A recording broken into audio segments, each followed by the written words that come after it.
پاک میں انسان کی پیدائش ہونے کے مقصد کو بیان کیا۔ ہر چیز کا کائنات میں کوئی نہ کوئی مقصد ہے۔ سورج کے پیدا کرنے کا مقصد یہ کہ وہ روشن کرے گا زمین کو، اس سے پھل پودے جو ہے اس کی گرمی سے وہ جنم لیں گے، اور اللہ تعالیٰ نے چاند کو اس مقصد سے پیدا کیا کہ وہ سورج کی روشنی سے خود کو روشن کر کے دنیا کو روشن کرے گا۔ عزیزان گرامی، والدین کی دعا اور والدین کی خدمت کیا ہے یہ میں آپ کے سامنے بیان کر دوں۔ ہمارے نبی کی بارگاہ میں ایک شخص آیا اور اس نے کہا، یا رسول اللہ، میرا ایک کام ہے، میری منت ہے جو میں نے مانگی تھی، میری منت تھی کہ میری منت پوری ہو جائے گی تو میں کعبے کی چوکھٹ کو چوموں گا۔ غور کریں، اس شخص نے حضور کی بارگاہ میں کہا، یا رسول اللہ، میں نے منت مانگی تھی کہ میرا کام پورا ہو جائے گا تو میں کعبے کی چوکھٹ کو چوموں گا، لیکن یا رسول اللہ اب کمزور ہو گیا، جانے کے قابل نہیں ہوں کعبے تک، کعبے کی چوکھٹ تک پہنچنے کے قابل نہیں بچا۔ حضور اب میں کیا کروں، میری منت کا کفارہ کیا ہے، اس کے بدلے میں کیا کروں؟ تو ہمارے نبی نے کہا، تیری منت تو تھی کہ تو کعبے کی چوکھٹ کو چومے، لیکن اگر تو کعبہ کی چوکھٹ کو نہ چوم سکا، اس کا بدلہ یہ ہے کہ اپنے گھر جا، ماں باپ کے قدموں کو چوم لے، تیرے کعبے کی چوکھٹ کو چومنے کی منت پوری ہو جائے گی۔ سبحان اللہ، کیا ہے ماں باپ؟ حضور کہہ رہے ہیں اگر یہ ماں باپ کی عزت اور احترام نہ ہوتا تو حضور نہیں کہتے۔ کعبے کی چوکھٹ، وہ کعبے کی چوکھٹ کے اس سے افضل اور اعلیٰ ہوئے زمین پر کوئی گھر نہیں ہے، لیکن حضور نے فرمایا کہ تیری منت تھی تو کعبے کو جائے گا، چوکھٹ کو چومے گا، لیکن نہ جا سکتا، مجبوری ہے، جب ماں باپ کے قدموں کو چوم لے، تیری منت پوری ہو جائے گی۔ اب اس بندے کا جواب سنیں، اس نے کہا، یا رسول اللہ، میری ماں کا تو انتقال ہو چکا ہے، میری ماں کا تو انتقال ہو چکا ہے۔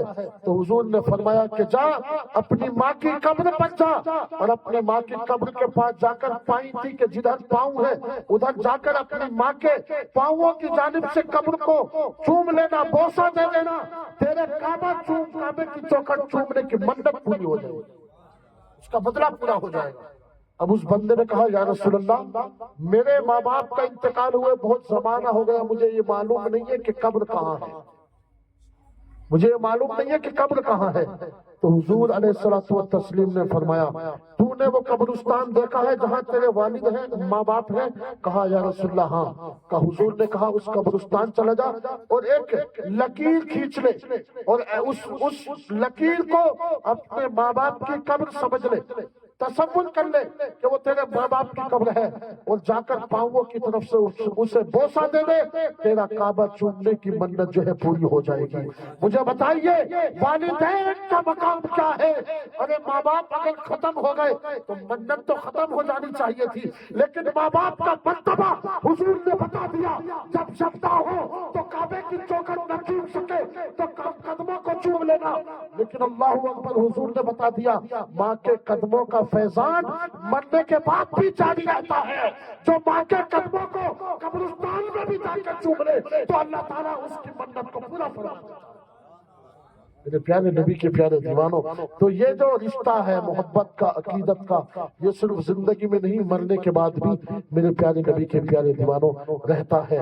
اس لیے ہم اپنے نبی پاک صلی اللہ علیہ وآلہ وسلم کے صدقے سفید قبر پر جو ہے فاتحہ پڑھتے ہیں، اور قبر پر جو ہے دعائے مغفرت کرتے ہیں۔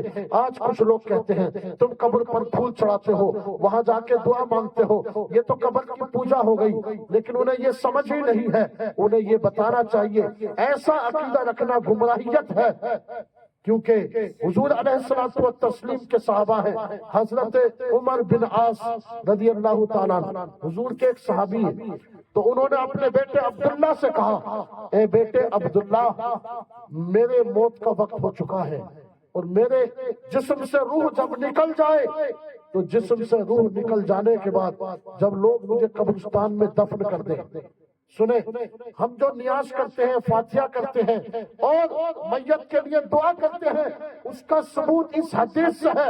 نبی کے صحابی حضرت عمر بن عاص اپنے بیٹے سے کہتے ہیں، جب میری قبر میں لوگ مجھے دفن کر دیں، اور دفن کرنے کے بعد جب لوگ چلے جائیں تو بیٹا میری قبر پر پھیل جانا، دعا کرنا اور اتنی دیر تک دعا کرنا کہ جتنی دیر تک ایک اونٹ کو ذبح کیا جاتا ہے اور اس کا گوشت لوگوں میں بانٹا جاتا ہے. اب آپ لگا لیں کتنی دیر تک رکنا چاہیے. ایک اونٹ کو ذبح کرنا، اس کا گوشت بانٹنے میں کتنا ٹائم لے گا؟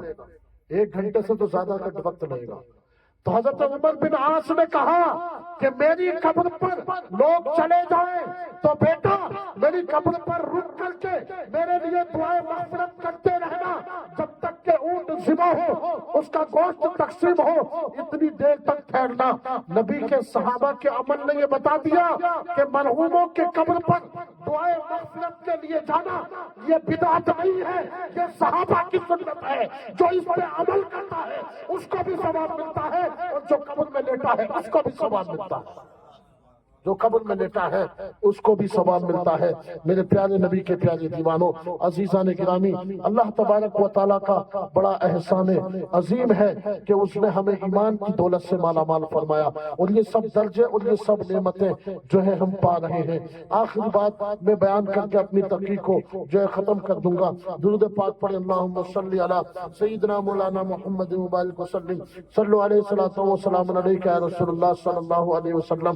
حضور حضرت موسیٰ علیہ السلام نے اپنے آخری وقت میں اللہ کی بارگاہ میں دعا مانگی، مولا مجھے یہ بتا دے کہ جنت میں میرے ساتھ کون ہوگا. میں چاہتا ہوں کہ میرا ساتھی کون ہے، مجھے اس سے ملوا دے، میں ملنا چاہتا ہوں. تو حضرت موسیٰ علیہ السلام نے جب یہ اللہ کی بارگاہ میں التجا کی تو اللہ نے کہا کہ فلاں بستی میں ایک شخص ہے جو گوشت کا کاروبار کرتا ہے، وہ تیرے ساتھ جنت میں جائے گا. اب حضرت موسیٰ علیہ السلام کو جو اللہ نے پتہ بتایا تو آپ کے دل میں خواہش ہوئی کہ یار ایسا کون بندہ ہے جو میرے ساتھ جنت میں رہے گا، ایسا کون سا نیک کام ہے کہ وہ گوشت کا کاروبار کرتا ہے، ایسا کون سا نیک کام ہے کہ جو وہ جنت میں جائے گا میرے ساتھ اور میرے ساتھ رہے گا. یہ آئے اس بستی میں جس بستی میں وہ گوشت بیچتا تھا دکان پر. جب آئے تو آ کر کے دکان پر بیٹھ گئے، اور بیٹھے اس لیے کہ میں دیکھوں گا آج یہ کون سا نیک کام کرتا ہے جس کام کی وجہ سے میرے ساتھ جنت میں ہوگا. سمجھ رہے؟ دن بھر بیٹھے رہے موسیٰ علیہ السلام اس کی دکان پر، دن بھر بیٹھے رہے، نہ ہی کوئی نیک کام کیا، نہ ہی کوئی صدقہ خیرات کیا، اور نہ ہی کوئی عبادت کی. بس شام کو عبادت میں جا کے کام سے فارغ ہو کر اس نے عبادت کی ہو تو کی ہو، باقی دن بھر وہ دکان پہ رہا. اب جب شام ہو گئی تو حضرت موسیٰ علیہ السلام نے اس کو پکڑا اور کہا کہ کہاں جاتے ہو؟ کہا کہ میرا کام ہو گیا، میں گھر جا رہا ہوں. کہا کہ میں مسافر ہوں، مجھے بھی اپنے گھر لے چلو. کیوں؟ کیونکہ حضرت موسیٰ علیہ السلام نے دل میں سوچا ہو سکتا ہے کہ دن میں کوئی نیک کام نہ کیا، ہو سکتا ہے کوئی رات میں عبادت کرتا ہو، کبھی رات میں یہ عبادت کرتا ہوں اس لیے میرے ساتھ جنت میں ہوگا. اب گئے ساتھ میں اس کے گھر ہو لیے، اور جب گھر پہ پہنچے تو کیا دیکھتے ہیں کہ اس کے گھر پر ایک بوڑھی ماں ہے جو نہ چل سکتی ہے، نہ اپنے ہاتھ سے کھانا کھا سکتی ہے، نہ ہی جناب والا وہ اٹھ کر کے لیٹرین باتھ روم کے لیے جا سکتی ہے، بڑی کمزور ہے. یہ دکان پر گوشت کا کاروبار کرنے والا بندہ جو حضرت موسیٰ علیہ السلام کے ساتھ جنت میں ہوگا، اس نے اپنے ہاتھ پاؤں دھوئے اور دھونے کے بعد اپنا سامان رکھ کے اپنی والدہ کی خیریت اور خبر لینے کے لیے پہنچ گیا. سبحان اللہ. اور وہاں جا کر کے بیٹھ گیا، اور بیٹھنے کے بعد کھانا تیار کیا. کھانا تیار کرنے کے بعد جو روٹی کے ٹکڑے ہوتے ہیں اس کو توڑ توڑ کے منہ سے چبا چبا کے اپنی والدہ کے منہ میں دیتا تھا. سبحان اللہ. کیا ایسا نہیں ہوتا؟ ہم جب چھوٹے ہوتے تو ہمارے ماں باپ بھی تو ہمیں ایسے کھلاتے، چھوٹے چھوٹے ٹکڑے کر کر کے ہمیں کھلاتے ہیں. ہمارا بچپن ہوتا ہے، یہی تو ہوتا ہے. اور یہ بچپن پھر بڑھاپے میں لوٹ کے آ جاتا ہے.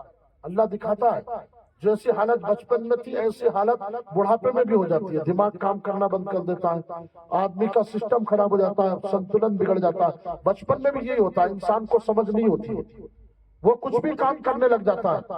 تو ماں باپ بچپن میں تمہیں اپنے ہاتھوں سے روٹی کھلاتے ہیں، جوان کرتے ہیں، بڑا کرتے ہیں. اللہ اکبر. جس ماں باپ نے تمہارے لیے ساری زندگی قربان کی ہو، اگر وہ اولاد اگر بڑھاپے میں جا کے ماں باپ کی خدمت نہ کر سکے تو حضور فرماتے ہیں کہ اسے جنت تو کیا، جنت کی خوشبو بھی نہ پا سکے گا.